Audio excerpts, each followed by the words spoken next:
The rain came down in sheets that night, turning the narrow streets of Portland into rivers of forgotten dreams. Inside the cramped shelter room, Maya Chen sat on the edge of a donated cot, watching her 8-year-old daughter Lily sleep fitfully beneath a thin blanket. The fluorescent lights hummed overhead, never quite dimming, never quite allowing true rest. Maya's hands trembled as she counted the bills in her worn wallet. $43.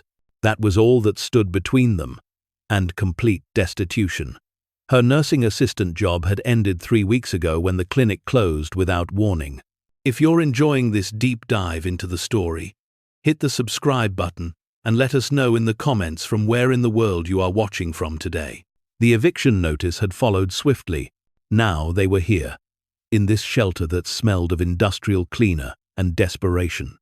She thought about calling her sister again, but the memory of their last conversation still stung. You made your choices, Maya.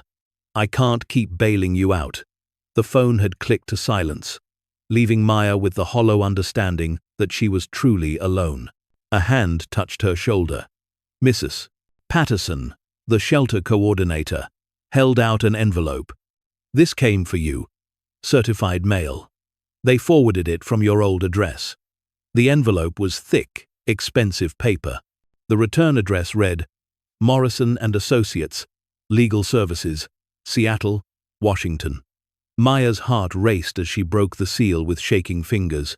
Dear Miss Chen, we regret to inform you of the passing of your great-uncle, Dr. Marcus Chen.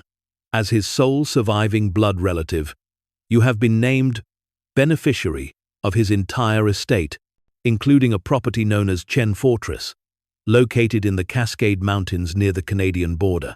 Maya read the words 3 times, certain she'd misunderstood. Dr. Marcus Chen. She vaguely remembered her grandmother mentioning him once, decades ago. A recluse who disappeared into the mountains after some kind of scandal.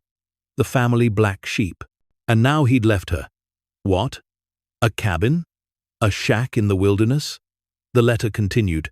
You are required to appear in person within 30 days to claim the inheritance. The property is described as a fortified estate of historical significance. Access coordinates and key enclosed. A small brass key fell into her palm, surprisingly heavy, ornately carved with symbols she didn't recognize. Attached was a handwritten note on yellowed paper. The worthy heir will find what others could not see. Stand tall when others would make you kneel. M.C. The next morning, Maya made a decision that everyone would later call foolish. She withdrew her last $43, bought 2 bus tickets north, and told Lily they were going on an adventure. Her sister's voice echoed in her head during the entire 7-hour bus ride. Are you insane? Taking a child into the mountains in winter based on some letter. You don't even know if this place exists. But what choice did she have? The shelter had a 2-week maximum stay. After that, they'd be on the streets. At least in the mountains, there might be a roof. Maybe she could sell whatever property existed and use the money to start over. The bus dropped them at a tiny mountain town called Summit Ridge. The general store clerk looked at Maya's GPS coordinates and whistled low.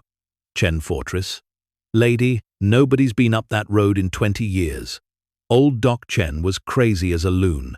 Built some kind of bunker up there during the Cold War. How do I get there? You don't. Roads washed out. You'd need a 4-wheel drive and a death wish. He studied her worn coat, Lily's thin jacket. You're the one who inherited it? Word traveled fast in small towns. By noon, half the locals had found excuses to stop by the store and stare at the homeless woman who'd inherited the fortress. That place is cursed, an elderly man muttered. Doc Chen went up there after they accused him of stealing medical research. Never came back down. I heard he buried millions up there, a younger woman added. Probably paranoid delusions, Maya felt. Their pitying stares, heard their whispered judgments. Another poor soul chasing fairy tales. By evening, she'd become the town joke. A gruff voice cut through the murmurs. I'll take you up there. The speaker was a weathered man in his 60s, wearing a flannel jacket and an expression that suggested he'd seen too much of life's cruelty. Name's Jack Morrison. I was Doc Chen's only friend for the last 20 years. Brought him supplies once a month. Why would you help us? Jack's eyes softened as they landed on Lily, who was trying to warm her hands over the store's space heater. Because Doc Chen asked me to. Made me promise that if anyone ever came looking for his inheritance, I'd make sure they got there. Didn't think anyone would, to be honest. The drive up the mountain took 3 hours on what could barely be called a road. Jack's ancient jeep climbed through dense forest, across frozen streams, past avalanche zones marked with faded warning signs. The higher they climbed, the more treacherous the path became. People think Doc Chen was crazy, Jack said, navigating around a boulder. But he was the smartest man I ever met. Brilliant medical researcher. Made some kind of breakthrough in genetic therapy back in the 70s. Could have been worth billions. So what happened? Pharmaceutical company claimed he stole their research. Big legal battle. Doc couldn't prove the work was his. His partner had destroyed the evidence and taken credit. Lost everything. Career, reputation, fiancé. So he came up here and built his fortress. Sounds like he just gave up. Jack shook his head. Oh no. Doc Chen never gave up. He kept working, kept researching. Told me once that truth has a way of surviving. Even when buried deep, you just have to know where to dig. As they rounded a final switchback, the forest opened onto a clearing. And there it was. Chen Fortress rose from the mountainside like something out of a medieval fantasy. 3 stories of stone and timber, with a tower rising even higher, all perched on the edge of a cliff overlooking a vast valley. But unlike the crumbling ruins Maya had feared, this structure looked solid, imposing, almost modern in its stark, angular design. Lily pressed her face against the window. Mom, is that really a castle? It's more like a fortress, Jack said with pride. Doc designed it himself. Steel-reinforced walls, independent power system, water from an underground spring. Place could withstand anything: earthquakes, storms, even a siege if it came to it. Maya felt overwhelmed. This couldn't be real. People like her didn't inherit fortresses. There had to be a catch. They parked in a stone courtyard. As Maya stepped out, the mountain wind cut through her thin coat, but she barely noticed. She was transfixed by the massive wooden door before her, bound with iron and etched with intricate patterns. The brass key fit perfectly. The lock turned with a deep, satisfying click that echoed across the courtyard. Inside, darkness swallowed them. Jack produced flashlights, and their beams revealed a great hall that took Maya's breath away. Vaulted ceilings rose 30 feet overhead. Floor-to-ceiling bookshelves lined every wall. A fireplace large enough to stand in dominated one end. Furniture sat covered in white sheets, ghostly shapes in the beam of their lights. Power's probably still on, Jack said, locating a panel on the wall. He flipped switches, and lights blazed to life. Maya gasped. The fortress wasn't just habitable, it was beautiful. The books were leather-bound medical texts and scientific journals. The furniture, once uncovered, proved to be solid oak and hand-carved. Oriental rugs lay perfectly preserved beneath the dust sheets. Crystal chandeliers hung from the ceiling, their prisms casting rainbow patterns across the stone walls. Mom, look at this. Lily had found a grand piano in the corner. Its keys yellowed but intact. She pressed a note, and the sound echoed through the hall like a church bell. Jack watched Maya's stunned expression with amusement. Doc Chen came from old money, Chinese-American family that made their fortune in the railroad business. He spent it all building this place. 30 years of construction, always adding, always improving. It's too much, Maya whispered. I don't understand. Why would he leave this to me? I never even met him. He left instructions. Said his heir would need shelter when the world turned its back on them. If you find this story engaging, Please take a moment to subscribe and enable notifications. It helps us continue producing in-depth content like this. Said family wasn't about bloodshed, but about surviving similar storms. Jack pulled an envelope from his jacket. He left this for whoever claimed the inheritance. The letter inside was handwritten in precise, elegant script. To my heir. If you're reading this, you've lost everything and found your way here anyway. Good. This place was built by someone who understood loss, for someone who would need its strength. I don't know who you are, but I know what you are: a survivor. Someone whom society has failed. Someone they've dismissed, mocked, or abandoned. This fortress is yours now, but it holds more than shelter. Hidden within these walls is my life's work. Research that will vindicate my name and provide for your future. The pharmaceutical companies tried to bury the truth. They failed. Find the tower room. Follow the symbols. Trust what others cannot see. You are standing on a height not for pride, but because you had nowhere else to stand. Marcus Chen. Maya's hands shook as she lowered the letter. Hidden research. What does that mean? Jack shrugged. Doc was always cryptic.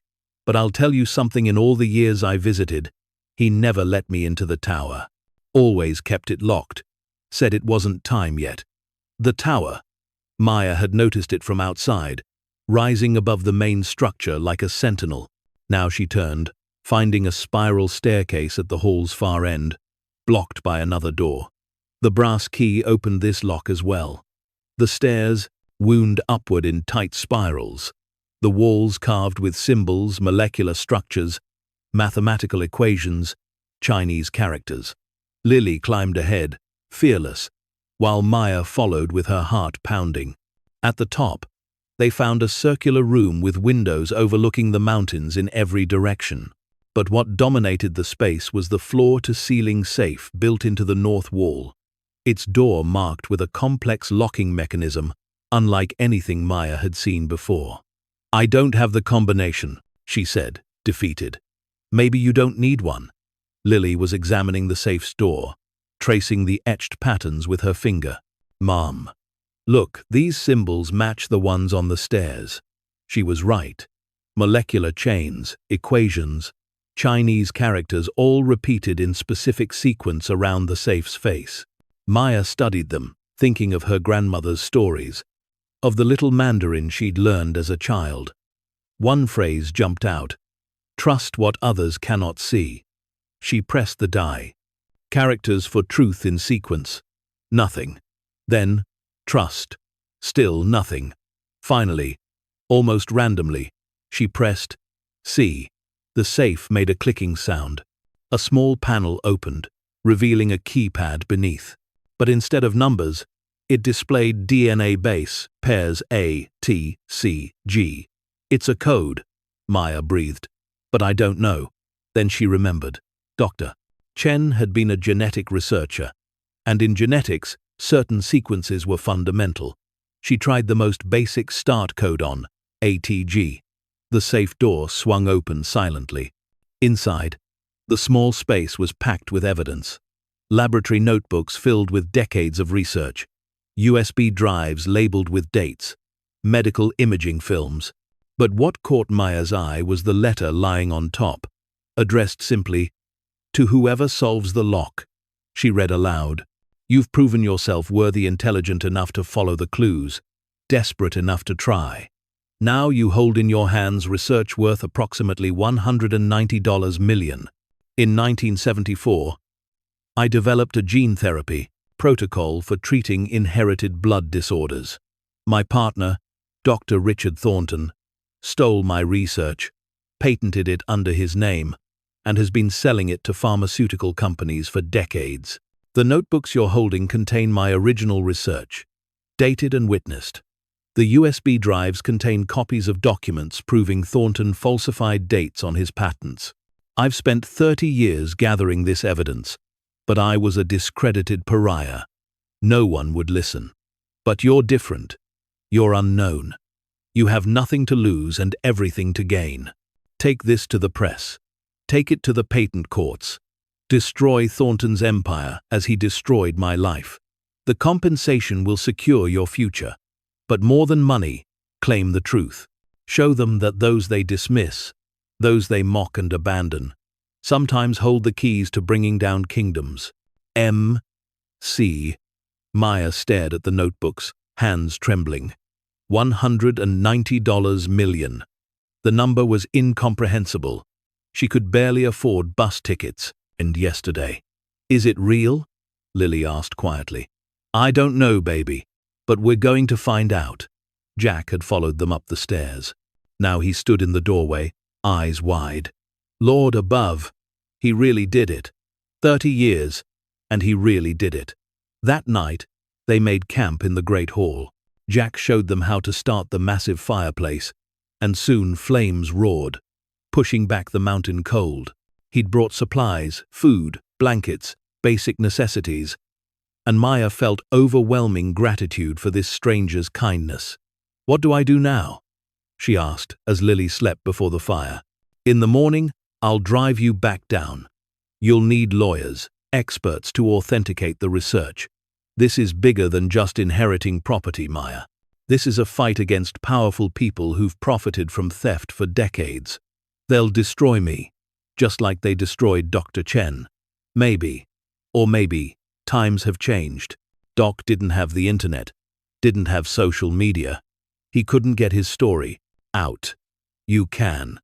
Maya spent that first night in the tower room, reading through Dr. Chen's notebooks by lamplight. His handwriting was precise, his documentation meticulous, every experiment recorded, every result dated and witnessed. She found letters from colleagues, predating the theft, discussing Marcus's breakthrough in genetic coding. She found the original patent application he'd filed before Thornton stole the research. The evidence was overwhelming. Dr. Chen had been telling the truth all along. But more than the scientific data, she found something else in those notebooks. A man's slow descent into isolation and his gradual transformation into someone who refused to let injustice stand. One entry, dated 15 years ago, struck her deeply. Today, I thought about giving up, walking out into the snow and not coming back. What's the point of being right if no one believes you? What's the point of truth if no one will hear it? Then I thought about my father, who survived the camps, who came to America with nothing and built something anyway. He taught me that survival isn't about being comfortable, it's about being too stubborn to let the bastards win. So I keep working, keep documenting, keep building this evidence mountain. Someday, someone will need it. Someone desperate enough, angry enough, and just righteous enough to fight when no one else will. I'm building this for you, unknown heir. Use it well. Tears blurred Maya's vision. She wasn't religious, had never believed in fate. But this moment felt orchestrated by something beyond coincidence. Marcus Chen had suffered injustice. She had suffered injustice. He'd built this fortress and gathered this evidence for someone like her. Someone with nothing left to lose and everything to fight for. She looked out the tower windows at the mountains bathed in moonlight. Somewhere down there, people were sleeping in warm beds, secure in their lives. They'd never know what it felt like to be dismissed, mocked, left with nowhere to turn. But Maya knew, and now she held the power to change her story. The next morning, Jack drove them back to Summit Ridge. But this time, Maya wasn't a desperate woman chasing fairy tales. She carried a briefcase filled with documents that could topple a medical empire. The same clerk who'd called her crazy the day before did a double take when he saw her stride into the general store. She moved differently now, head high, shoulders back. The frightened shelter resident had vanished, replaced by someone who understood her own worth. I need to use your computer, Maya said, and your phone. I have some calls to make. She spent the day in the store's back office, with Jack standing guard at the door. First, she called patent lawyers, carefully chosen from firms that specialized in challenging corporate theft. Then, investigative journalists who'd built careers exposing pharmaceutical fraud. Then, finally, she called the one person she knew would but to understand what she'd found Professor Sandra Liu from her community college biology class, who'd once mentioned working in genetic research. Professor Liu listened to Maya's story in stunned silence. Chen's gene therapy protocol? That's worth billions in licensing fees alone. If you can prove Thornton stole it. I can prove it. I have 30 years of documentation. Then you need to be very careful. Thornton Pharmaceuticals has unlimited resources and a history of crushing opposition. They'll come after you with everything. Let them come. What are they going to take? I'm already homeless. Professor Liu's voice softened. You're not homeless anymore, are you? No, Maya said, looking out the window at the mountains. No, I'm not. Word spread faster than wildfire. By that evening, the story had hit social media. Homeless single mother inherits fortress. Discovers evidence of $190 million medical theft. Maya's phone exploded with calls from journalists, lawyers, and random supporters offering help. But it also brought threats. The first came via email. Drop this investigation or face consequences. Your daughter's safety depends on your cooperation. Jack saw the message and immediately called Summit Ridge's sheriff. But even as law enforcement took the threat seriously, Maya knew they couldn't protect her from a company with Thornton's resources. Come back to the fortress, Jack urged. It's defensible, off-grid. They can't reach you there. So they returned to Chen Fortress, this time bringing supplies for an extended stay. Maya set up a command center in the Great Hall, with laptops, satellite internet, and files spread across the massive oak table. Lily explored the fortress like it was her personal kingdom, discovering room after room of wonders, a library filled with rare books, a laboratory with equipment still in working order, a greenhouse built into the southern wall where herbs still grew. The media attention intensified. News crews tried to drive up the mountain, only to be turned back by impossible roads. They resorted to helicopter flyovers, capturing dramatic footage of the fortress perched on its cliff. The images went viral. This wasn't just a legal battle. It was a David versus Goliath story with a castle. Maya gave her first interview to a reporter who hiked 8 miles through snow to reach them. She sat in the tower room, Marcus Chen's notebooks arrayed before her, and told her story. The reporter's article ran with the headline, "The Fortress and the Fortune: How One Woman Found Justice on a Mountaintop." Public opinion shifted dramatically. People loved the narrative, the dismissed single mother, the hidden fortress, the billionaire pharmaceutical company brought low by truth. Donations poured in to cover legal fees. Pro bono lawyers contacted her daily, offering services. Patent experts volunteered to authenticate Chen's research. But Thornton Pharmaceuticals struck back. Their lawyers filed motions to suppress the evidence, claiming it had been stolen. They launched a PR campaign, painting Marcus Chen as a delusional former employee who'd falsified records. They hired private investigators to dig into Maya's past, looking for anything to discredit her. They found the eviction, the shelters, the ex-boyfriend with a restraining order. Tabloids ran stories suggesting Maya was an unstable opportunist, exploiting a dead man's paranoid delusions. Maya's sister called, her voice cold.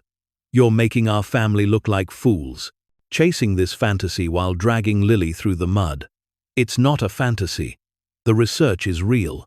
Even if it is, do you think they'll let you win? People like us don't beat people like them." The call ended badly, leaving Maya shaken. For a moment, standing in the tower room where she'd found Marcus Chen's life's work, doubt crept in. Maybe her sister was right. Maybe this was futile. Then Lily appeared at the stairs, holding a book she'd found in the library. "Mom, look what Dr. Chen wrote inside." The inscription read, "The height of truth is reached by those who refuse to kneel, even when the world demands it. M.C. 1987. Maya looked at her daughter, then out at the mountains. Marcus Chen had spent 30 years fighting alone, gathering evidence no one would hear. building a fortress to house truth until someone could use it. She wouldn't dishonor that by giving up now. The legal battle intensified over the following weeks. Thornton's lawyers challenged every document, questioned every date, demanded access to the fortress for their own investigation. Judge Victoria Morrison, presiding over the patent dispute, ruled that a neutral third party would examine Chen's notebooks to verify authenticity. The expert they chose was Dr. Eleanor Santos, a renowned forensic document examiner with no ties to either party. She spent 3 days at Chen Fortress, examining the notebooks, testing ink and paper, comparing handwriting samples, studying witness signatures and dates. Maya paced the Great Hall while Santos worked in the laboratory. Everything hinged on this examination.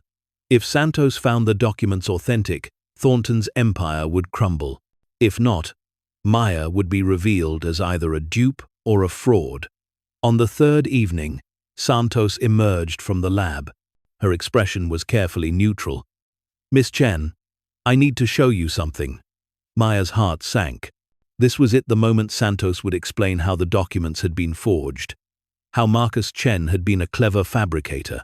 Instead, Santos led her to the laboratory and pointed at a notebook page under ultraviolet light. "This ink is from 1974. No question. The paper matches the manufacturing process used by this specific brand during that year. The chemical breakdown is consistent, with nearly 50 years of aging. So, it's real. More than real. It's extraordinary. Your great-uncle didn't just keep notebooks, he had colleagues witness and sign key discoveries. I've verified 7 different handwriting samples from researchers who corroborated his work in the mid-1970s. 2 of those researchers are still alive. I've already contacted them." Maya felt her knees weaken. What did they say? They confirmed everything. They remember Marcus Chen's breakthrough. They remember the partner who claimed credit. They're willing to testify that Thornton stole Chen's research. That night, Maya stood in the tower room and wept. Not from sadness, but from the overwhelming weight of vindication. Marcus Chen had been right all along. The evidence was irrefutable. Truth had survived, just as he'd promised. The fortress had protected it until someone could use it. The news broke like a thunderstorm. Dr. Santos's report made headlines. Forensic expert confirms $190 million medical theft. The 2 surviving colleagues gave interviews supporting Chen's version of events. Patent lawyers filed formal challenges to all of Thornton's genetic therapy patents. Thornton Pharmaceuticals stock dropped 30% in a single day. Dr. Richard Thornton himself, now in his 80s and still chairman of the board, gave a press conference denying everything. Marcus Chen was a disturbed individual who made these claims for decades without proof. This latest stunt is merely a desperate attempt by his heir to extort money from my company. But the court of public opinion had already reached its verdict. Social media exploded with support for Maya. Fortress Truth trended worldwide. Artists created illustrations of Chen Fortress on the mountainside, a symbol of truth prevailing against corruption. Then came the settlement offer. Thornton's lawyers appeared at Chen Fortress. They'd hired guides and climbed the mountain road in expensive SUVs. They sat across from Maya at the massive oak table and made their pitch. $150 million. You drop the patent challenges, sign an NDA, and walk away rich. No trial, no uncertainty, no more threats. You and your daughter secure for life. Maya looked at the offer, written in precise legal language on company letterhead. It was more money than she could comprehend. Lily would go to any college.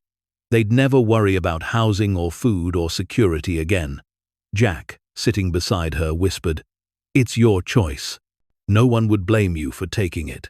Maya thought about Marcus Chen, spending 30 years alone on this mountain, refusing to compromise, gathering evidence brick by brick. She thought about the letter he'd left. Show them that those they dismiss sometimes hold the keys to bringing down kingdoms. She thought about every time someone had mocked her, pitied her, told her she was crazy for believing she deserved better. Then she looked at Lily, reading quietly by the fire, safe in this fortress that had become their home. "No," Maya said simply. "We go to trial. All of it. The theft, the patents, the decades of profits built on stolen work. I want the world to see exactly what Thornton did." The lawyer's professional mask slipped. "You're making a serious mistake. We'll bury you in litigation for years. The stress, the cost, the uncertainty, is your pride worth that?" "It's not pride," Maya said quietly. "It's principle. Marcus Chen died alone in these mountains because people like you made sure his truth stayed buried. I won't do the same. The world needs to know what happened. Then you've made an enemy of one of the most powerful companies in America." "Good," Maya said. "Let them try." The trial became a media sensation. Cameras crowded the courthouse steps. Reporters detailed every development. The case transcended a simple patent dispute. It became a referendum on corporate theft, on power silencing truth, on whether justice was truly blind. Maya testified for 2 days, walking the jury through Chen's notebooks, explaining the research in terms they could understand, showing how Thornton had taken credit for another man's genius. Expert witnesses corroborated every claim. The 2 surviving colleagues who'd worked with Chen in 1974 gave emotional testimony about watching their friend be destroyed by false accusations. Thornton's lawyers fought viciously, trying to discredit Chen's mental state, questioning the chain of custody for the documents, suggesting Maya had manipulated evidence. But every attack fell flat against the mountain of proof Santos had authenticated. The breakthrough came when Maya's team discovered Thornton's original patent application. Hidden in the file was a note from a secretary. Dr. T requested backdating of research notes to predate Chen's filing. Completed as requested. It was the smoking gun, direct evidence of fraud. When Thornton himself took the stand, the 83-year-old man who'd built a medical empire crumbled under cross-examination. Faced with the secretary's note, witness testimony, and 50 years of contradictions in his story, he finally broke. "I collaborated with Chen," he admitted, voice shaking. "But the practical applications, the way to make it work commercially, that was mine. I deserved the credit." "So you took it?" Maya's lawyer pressed. "You filed patents under your name using research Marcus Chen conducted?"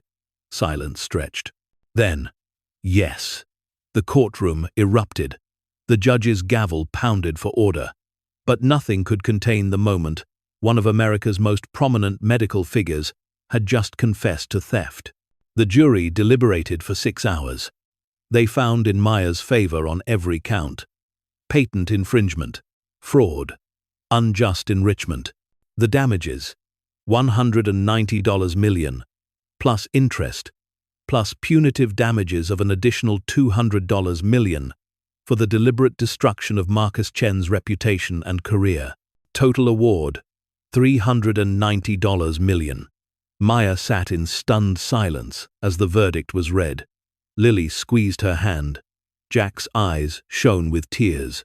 Around them, supporters who'd filled the courthouse gallery erupted in cheers. Outside, Maya gave her first press conference as the world's most unlikely victor. Cameras flashed. Microphones crowded close. And Maya spoke words she'd rehearsed in her head for weeks. "This victory isn't mine alone. It belongs to Marcus Chen, who spent 30 years gathering truth in that fortress on the mountain. It belongs to everyone who's been dismissed, mocked, told their suffering doesn't matter. It belongs to anyone who's been pushed down and found the strength to stand back up." She paused, thinking of that first night in the shelter, counting her last $43. 3 months ago, I was homeless.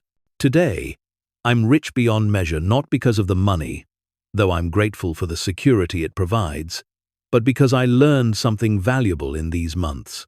The height you reach matters less than refusing to kneel. The reporters loved it. The quote went viral within hours. But for Maya, the real moment came later. back at Chen Fortress, standing in the tower room where she'd first found the hidden safe. She held Marcus Chen's letter, reading his words again. "You are standing on a height, not for pride, but because you had nowhere else to stand. Thank you," she whispered to the ghost of a man she'd never met. "Thank you for building this place, for keeping the truth safe, for believing someone would come who needed it." Lily appeared in the doorway. "Mom, some people are here. They want to talk to you about the fortress." Downstairs, Maya found a delegation from the National Trust for Historic Preservation. They'd been studying Chen Fortress since the trial, documenting its unique architecture and the story it represented. "Miss Chen," their leader began, "we'd like to propose something. The fortress is historically significant, both as an architectural marvel and as the site where a major medical fraud was exposed. We'd like to help you preserve it, perhaps open part of it to the public, while maintaining your family's privacy." Maya considered. The fortress had saved her life, given her shelter when she had none. It seemed right to share that gift. "I have a better idea," she said. "Let's turn part of it into a retreat center, a place where people who've faced injustice can come to regroup, plan their next moves. Legal advocates, therapists, safe housing, while they fight their battles." The Chen Fortress Justice Center opened 6 months later. The main hall became a legal clinic. Guest rooms housed families escaping abuse or fighting wrongful termination. The laboratory transformed into a community computer center where people could research their cases, connect with advocates, file complaints.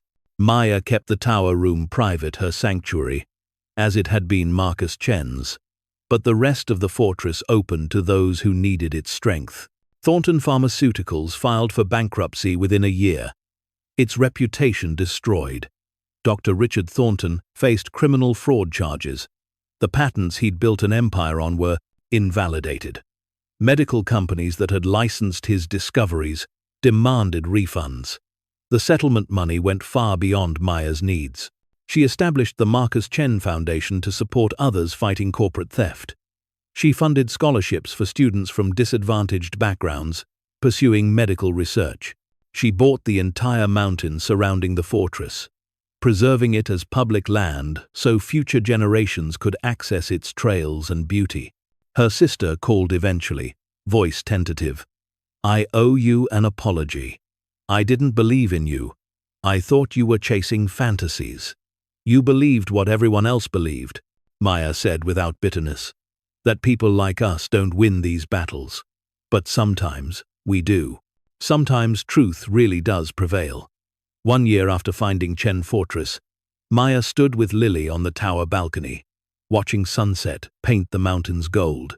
Construction crews were finishing the Justice Center's final wing.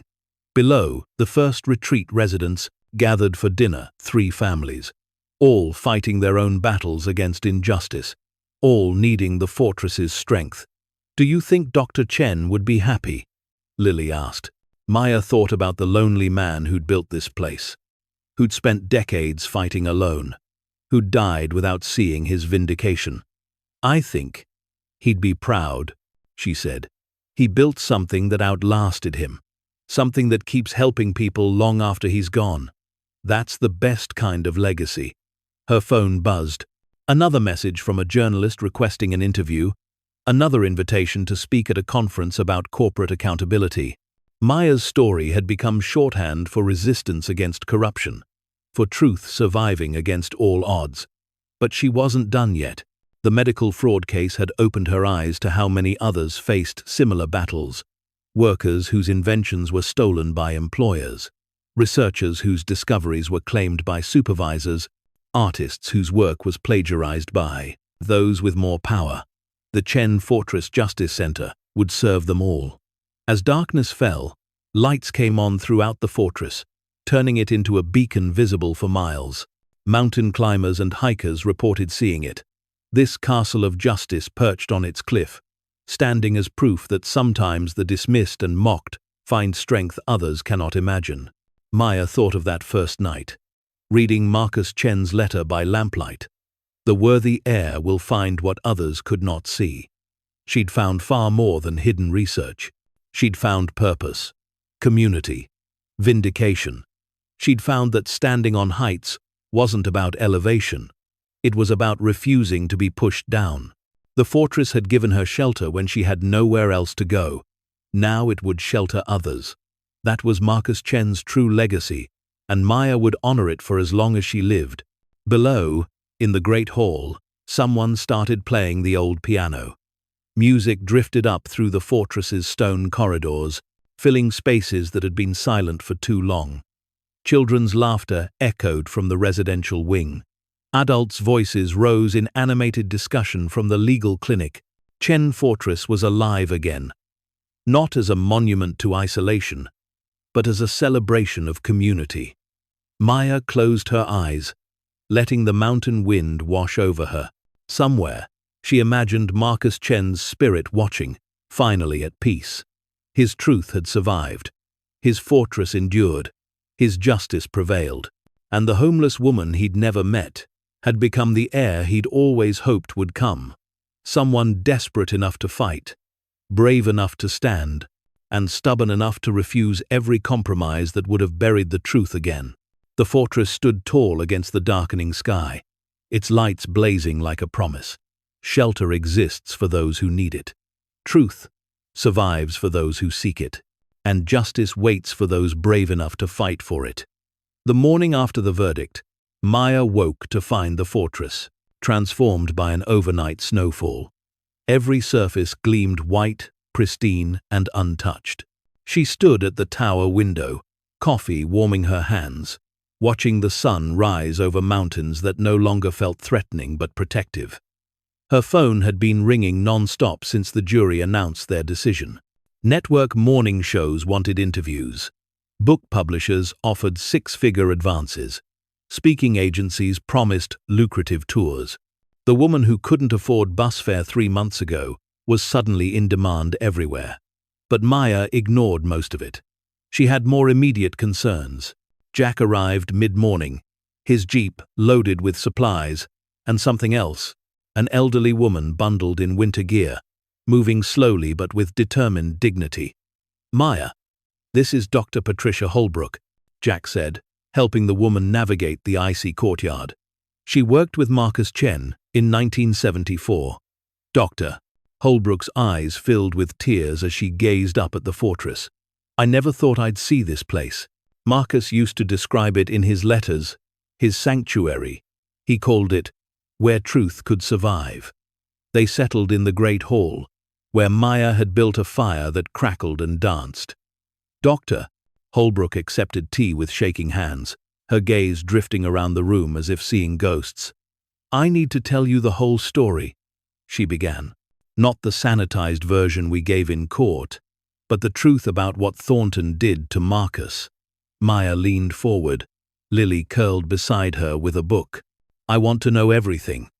"Marcus was brilliant," Dr. Holbrook said. "The kind of genius that comes along once in a generation.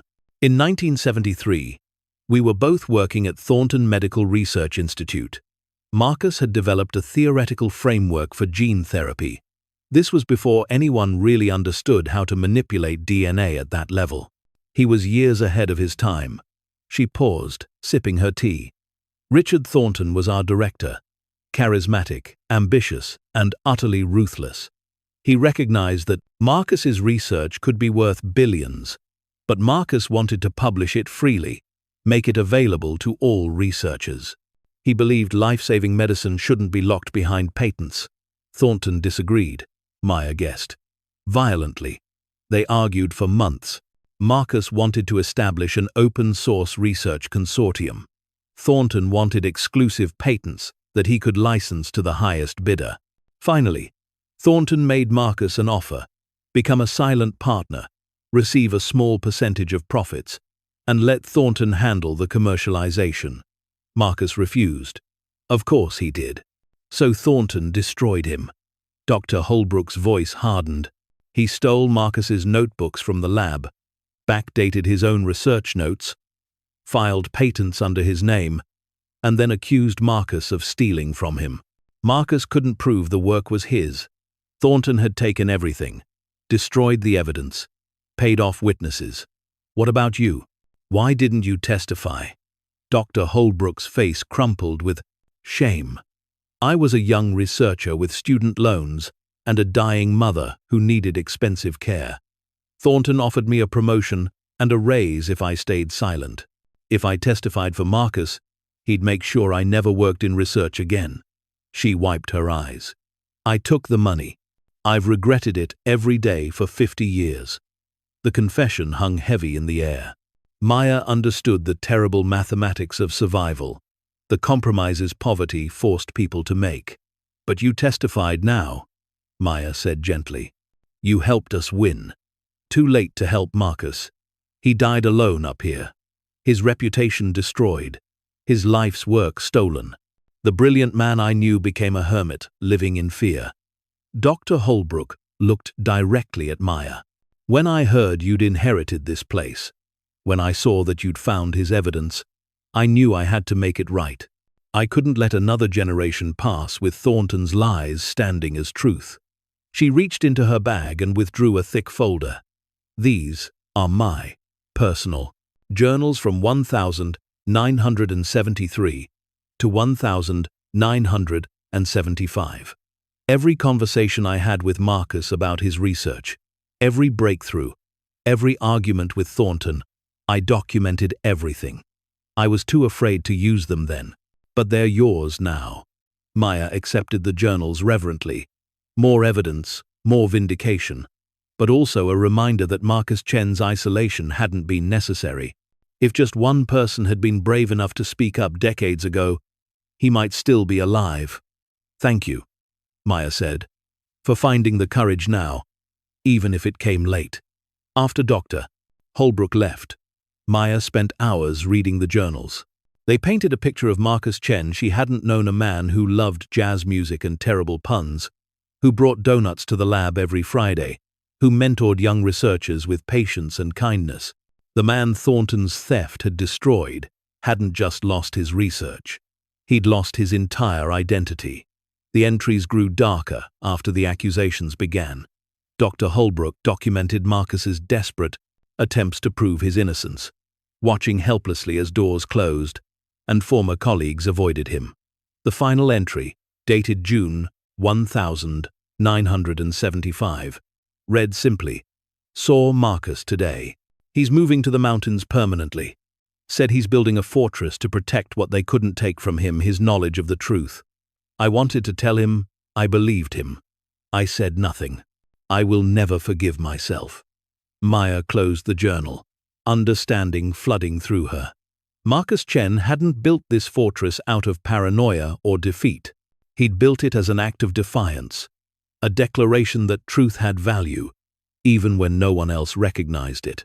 He'd spent 30 years gathering evidence because he believed eventually someone would need it. Someone who would use it to expose what he couldn't. That someone had been Maya. The media frenzy intensified over the following weeks. Maya's face appeared on magazine covers, the homeless woman who toppled a medical empire, from shelter to fortress, an American justice story. The $390 million inheritance that changed everything. But fame brought complications. Paparazzi tried to access the mountain road, only to get stuck in snow. Tabloids published invasive stories about Maya's past, her struggles with her ex-boyfriend, the eviction, even childhood poverty. Her sister gave an interview painting Maya as opportunistic and attention-seeking. The cruelest coverage came from financial news outlets defending Thornton. "Activist courts destroy American innovation," one headline blared. The article argued that patent law existed to protect researchers, and Maya's victory would discourage medical breakthroughs by making companies afraid to invest in research. Maya read these attacks with grim amusement. They proved exactly what Marcus Chen had known: powerful people would defend theft if the thief was wealthy enough. But supporters far outnumbered critics.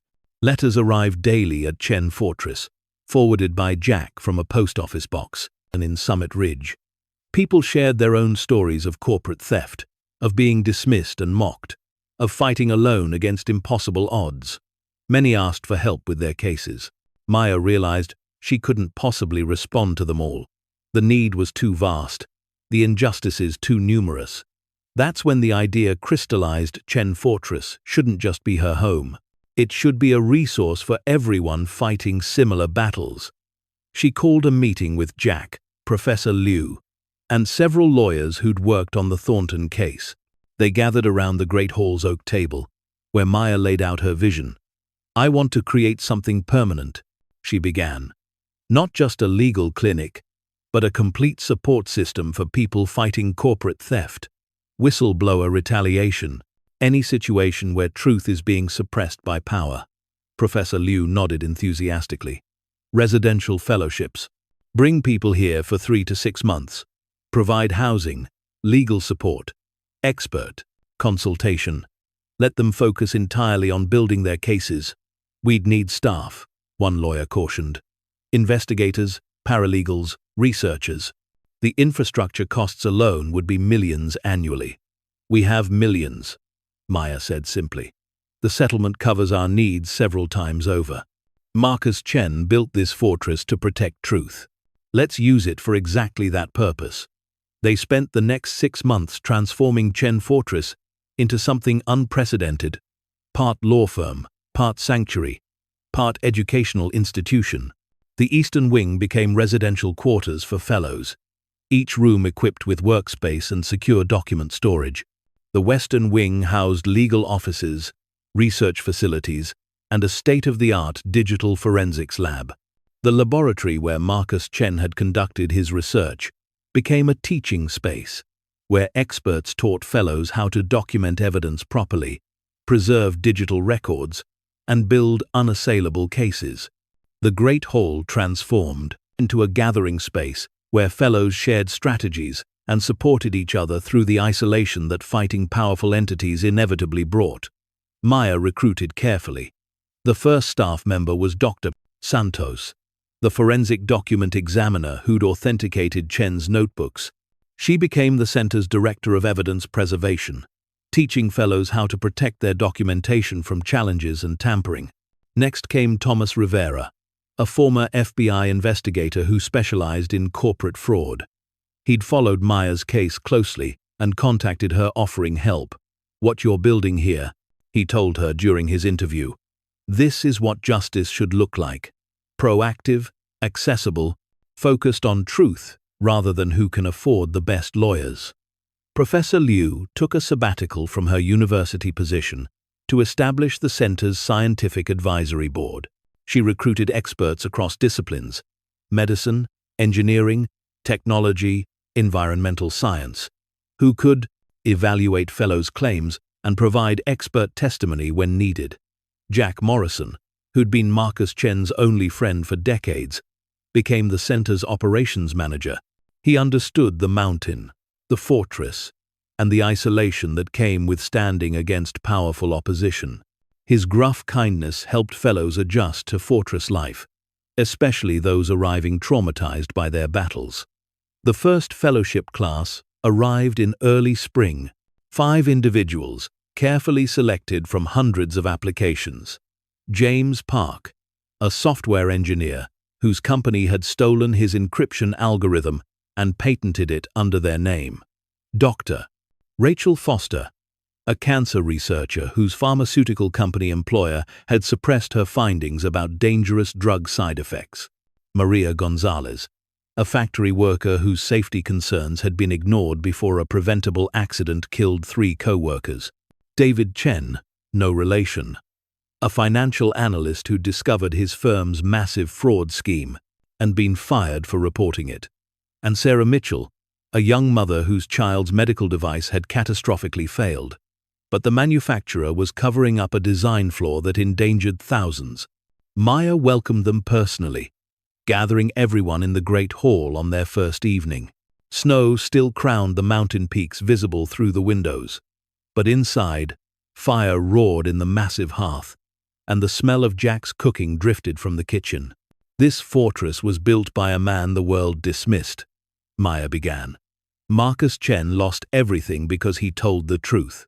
He spent 30 years alone on this mountain, gathering evidence, building a case, waiting for someone who could use it. She looked at each fellow in turn. You're all facing the same battle he faced. Powerful people trying to bury truth that threatens their interests. You're isolated, dismissed, probably told you're crazy or vindictive or chasing money. I know, because I've been called all of those things. Lily, now 9 years old and growing comfortable with the fortress's public role, brought around mugs of hot chocolate. She'd insisted on helping welcome the fellows, taking seriously her role as the fortress's youngest permanent resident. But here's what Marcus Chen knew. Maya continued. Truth has weight, evidence has power, and when you gather enough of both, when you document meticulously and build your case stone by stone, eventually the wall becomes too solid to tear down. She held up one of Chen's original notebooks, carefully preserved in a protective case. This notebook helped us win $390 million and destroy a corrupt pharmaceutical empire. Not because it was flashy or dramatic, but because it was thorough, dated, witnessed, and irrefutable. That's what we're going to teach you here, how to build cases so solid they can't be dismissed. Over the following weeks, Maya watched the fellows transform. They arrived broken, exhausted from fighting alone. The fortress gave them something precious: community with others who understood their battles, expert support to strengthen their cases, and time to rest and regroup away from constant pressure. James Park worked with the digital forensics team to recover deleted files, proving he'd developed his encryption algorithm years before his company's patent filing. Dr. Santos taught him how to preserve digital evidence so it would withstand legal challenges. Dr. Rachel Foster partnered with Professor Liu to analyze the suppressed drug data, preparing presentations that would make complex pharmacology understandable to juries. Thomas Rivera investigated the pharmaceutical company's history, finding patterns of similar suppression with other researchers. Maria Gonzalez, whose English was limited, worked with a translator to document her factory safety concerns. Jack helped her build a timeline of complaints ignored by management, accidents that should have prompted investigation, and the company's deliberate indifference to worker safety. Each fellow had their own battle, their own corrupt system to expose. But the fortress provided something more valuable than legal expertise. It provided validation. In a world that dismissed them, the fortress took them seriously. Maya found purpose she'd never imagined. Managing the center, advising fellows, sharing her own story, it filled the emptiness that poverty had hollowed out. She wasn't just surviving anymore. She was building something that would outlast her, just as Marcus Chen had built something that outlasted him. Lily thrived in this environment. The other fellows treated her with kindness, several having children of their own they missed during their residency. She became the fortress's unofficial mood lifter, organizing game nights, leading hikes on mountain trails, and baking cookies with Jack. One evening, Maya found her daughter in the tower room, the private space Maya rarely let others access. Lily sat at the desk, where Marcus Chen had written his final letter, carefully copying something into her own journal. "What are you writing, sweetheart?" "A thank you letter to Dr. Chen," Lily said seriously, "for building this place and making sure we found it. I want him to know we're taking good care of it." Maya's throat tightened. "That's beautiful, baby. I think he'd be very happy knowing you're here." "Mom, do you think we would have found the fortress if we weren't homeless? If things had been okay?" The question was more profound than Lily probably realized. Maya considered it carefully. "I don't know," she admitted. "Maybe we needed to lose everything before we could find this. Sometimes you have to fall all the way down before you can climb to heights you never imagined. Like Dr. Chen. He lost everything too, but then he built something amazing. Exactly like Dr. Chen." The first fellow to leave the program was James Park, after 4 months of intensive case building. His evidence was irrefutable dated code repositories, witnessed development logs, emails, discussing his algorithm before the company filed their patent. His former employer settled within weeks, paying him $8 million and publicly acknowledging his authorship. At his farewell dinner, James addressed the remaining fellows with tears in his eyes. "I was ready to give up before I came here. My lawyer had lost faith. My family thought I was obsessed. I was burning through my savings, fighting alone. This place gave me the support to keep going. More than that, it gave me hope that justice was possible." He turned to Maya. "Marcus Chen built this fortress for himself, but you've turned it into something bigger. You've created a place where people can stand tall when the world tries to push them down. That's a legacy worth more than any amount of money." After James left, Maya stood in the great hall long after everyone else had gone to bed. She looked at the portrait she'd commissioned Marcus Chen, painted from the few photographs that existed, now hanging beside the great fireplace. She'd captured him not as the broken recluse he'd become, but as the brilliant young researcher he'd been in 1973, before Thornton destroyed him. "I hope you'd be proud," she whispered to the painted figure. "I hope this is what you wanted your fortress, protecting others the way it protected your truth." The work expanded beyond her wildest expectations. News of the Chen Fortress Justice Center spread through networks of whistleblowers, activists, and corporate accountability advocates. Applications flooded in hundreds of cases, each representing someone fighting alone against power. Maya couldn't help them all, but she could help some. Each fellowship class took 5 new cases. Over the first year, they supported 20 people total. Of those, 16 won settlements or court victories. The other 4 had their cases strengthened enough to continue fighting with renewed hope. But success brought new challenges. The companies and organizations being exposed began pushing back. Coordinated attacks appeared in business publications, questioning the center's legitimacy.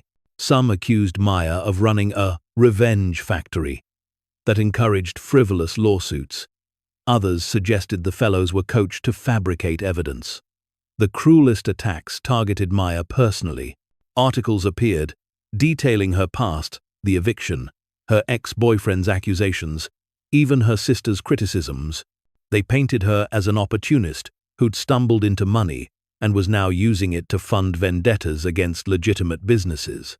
One particularly vicious op-ed in a major financial newspaper argued, "Maya Chen's so-called Justice Center is nothing more than extortion with better PR. She enables disgruntled employees to weaponize the legal system against companies that dared to fire them or reject their ideas. This is not justice, it's revenge capitalism." Maya read these attacks with Thomas Rivera, the center's head investigator, in her tower office. He shook his head in disgust. "Classic corporate playbook," he said.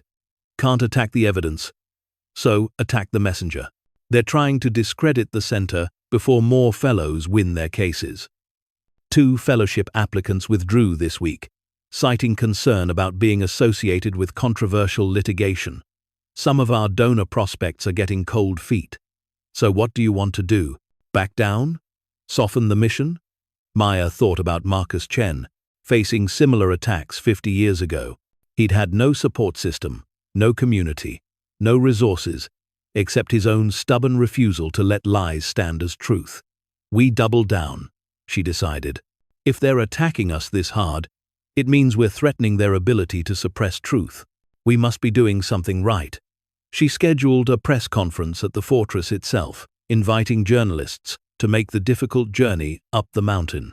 Most sent regrets, but 3 outlets accepted: a major newspaper, an online investigative journalism site, and a documentary crew following corporate accountability issues. On the day of the conference, Maya gathered the current fellows in the Great Hall. They stood together as she faced the cameras and spoke with quiet intensity. "I've been called an opportunist, a fraud, someone running a revenge scheme. The companies we're holding accountable want you to believe this center exists to hurt legitimate business. They're lying." She gestured to the fellows beside her. "These people aren't opportunists. They're whistleblowers, inventors, researchers, and workers who tried to do the right thing and were punished for it. Dr. Rachel Foster tried to stop her company from selling a dangerous drug. They fired her and buried her research. Maria Gonzalez reported safety violations before 3 people died. Her company retaliated by blacklisting her from the industry. Maya's voice strengthened. The Chen Fortress Justice Center exists because the system is broken. When you report corporate wrongdoing, you should be protected and praised. Instead, you're usually fired, sued, and destroyed. We're trying to balance scales that are tilted heavily toward power over truth. She held up Marcus Chen's notebook again. This notebook represents 30 years of one man's lonely fight against theft and lies. He won eventually, but only after dying alone, dismissed by everyone. I don't want others to spend 30 years gathering evidence in isolation. I want them to have support from day one, experts who take them seriously, lawyers who believe them, community that sustains them. The documentary director asked, "How do you respond to critics who say you're enabling frivolous lawsuits?" "Show me the frivolous case," Maya challenged. "Every fellow we accept undergoes rigorous screening. We review their evidence, verify their claims, consult experts in their field. We only take cases where genuine wrongdoing occurred. Our success rate proves it. 80% of our fellows win or settle. That's not frivolous litigation. That's justice finally being served." The interview footage went viral. Public opinion shifted again in the center's favor, especially when the documentary crew released extended interviews with fellows describing their battles. Dr. Rachel Foster's story proved particularly compelling. Her pharmaceutical company had known their drug caused liver damage, but released it anyway, then destroyed her research and blacklisted her when she objected. 3 months after the documentary aired, the drug was recalled. The company paid billions in settlements to patients harmed. Dr. Foster became a celebrated whistleblower instead of a pariah. Her career resurrected, her reputation restored. At a celebration dinner at the fortress, she pulled Maya aside. "I almost gave up. Before I found this place, I was seriously considering just disappearing, starting over somewhere, with a new name, abandoning the fight. The loneliness of being right, when everyone says you're wrong, it breaks you. But you didn't give up. Because this place exists. Because Marcus Chen refused to give up 50 years ago, even when he had less support than I do. His stubbornness made this fortress possible. Your courage made it real. Now it's catching others when they fall." Maya thought about that conversation for days afterward. The fortress wasn't just protecting truth, it was protecting people from the isolation that came with standing up to power. That might be its most important function. As the first anniversary of the center's opening approached, Maya organized a gala fundraiser. She'd resisted the idea. Initially, it felt too celebratory, too much about recognition rather than work. But the center's operating costs exceeded initial projections, and building an endowment would ensure its survival beyond her lifetime. The event drew an unlikely mix of attendees, Silicon Valley executives interested in supporting innovation protection, medical researchers concerned about corporate suppression of findings, labor advocates fighting for worker safety, and journalists who'd covered Maya's case and believed in the center's mission. Maya wore a simple black dress, and the one piece of valuable jewelry she owned, a jade necklace that had belonged to Marcus Chen's mother, found among his belongings in the fortress. She felt the weight of ancestors and legacy as she stood before the crowd. 1 year ago, this fortress was an empty monument to one man's lonely fight, she began. Tonight, it's alive with purpose. We've supported 20 fellows. 16 have won their cases. 4 are still fighting, but have evidence strong enough to go the distance. Together, they've recovered over $200 million in stolen compensation and exposed dozens of instances of corporate wrongdoing. She paused, letting the numbers sink in. But the real measure of success isn't money. It's this. 20 people who were fighting alone now have community. 20 people who were dismissed as crazy or vindictive have been validated. 20 people who considered giving up found the strength to continue. The gala raised $12 million, enough to fully endow 2 fellowship positions in perpetuity. More importantly, it created a network of supporters who would advocate for the center's mission and refer potential fellows. That night, after the guests departed and the fortress grew quiet, Maya climbed to the tower room. She did this often now, finding peace in the space where Marcus Chen had written his final letter, where she'd first discovered the safe holding evidence that changed everything. She kept his original notebooks here, preserved in climate-controlled cases.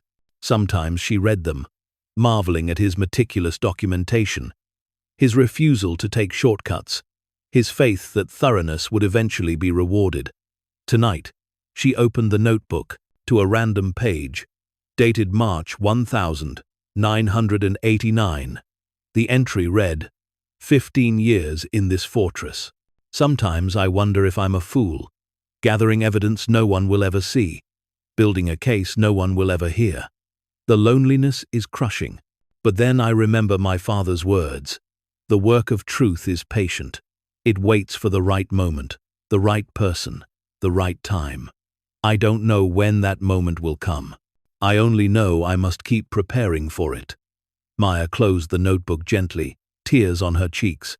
Marcus Chen had kept preparing, kept documenting, kept believing for 30 years, and finally, his patience had been rewarded. The right person had come. The right moment had arrived. Now it was her responsibility to ensure his fortress served others the way it had served him, to make sure lonely fights didn't have to be fought alone anymore. Below, in the residential wing, lights glowed in fellows' windows as they worked late into the night, building their cases, gathering evidence, preparing for battles against companies and organizations far more powerful than themselves. But they weren't alone. They had experts supporting them, community sustaining them, and a fortress protecting them. That was Marcus Chen's true gift. Not the research he'd been robbed of, not the money his vindication produced, but this, a place where truth could survive until someone was ready to fight for it. Maya stood at the tower window, watching snow begin to fall again, blanketing the mountain in white. The fortress lights blazed against the darkness, visible for miles, a beacon promising that justice, though delayed, could still be won. She thought about that first night in the Portland shelter, counting her last $43, believing she'd reached the absolute bottom. How impossible this moment would have seemed then, standing in a fortress she owned, running a center that changed lives, surrounded by people fighting the same battles she'd fought. The journey from that shelter to this tower had been brutal, but it had also been necessary. She'd needed to understand desperation before she could recognize it in others. She'd needed to lose everything before she could appreciate what the fortress offered. Marcus Chen had understood that. That's why his letter had been addressed to someone who'd lost everything and found your way here anyway. He'd known his heir would need to be someone who understood suffering, who'd stood on heights, not for pride, but because you had nowhere else to stand. Maya had been exactly that person, at exactly the right moment. Now, she would make sure others found the same sanctuary she'd found, the same validation, the same proof that standing up to power, though costly, was worth the price. The fortress would endure, the mission would continue, and Marcus Chen's lonely vigil would be remembered not as a cautionary tale of defeat, but as the foundation for something larger, a movement proving that truth, though buried deep, always finds a way to emerge. Maya touched the cold window glass, feeling the mountain wind pressing against it. Outside, the world continued its complicated dance of power and resistance, truth and lies, justice and corruption. But up here, in this fortress built by a dismissed genius and inherited by a homeless mother, something different was happening. Here, the dismissed were taken seriously, the mocked were validated, the powerless were given strength. And that, Maya realized, was the greatest inheritance of all. Thank you so much for watching until the end. If you loved this story, Check out the other videos on your screen now. I think you'll really enjoy them. And don't forget to subscribe if you haven't already. See you in the next story.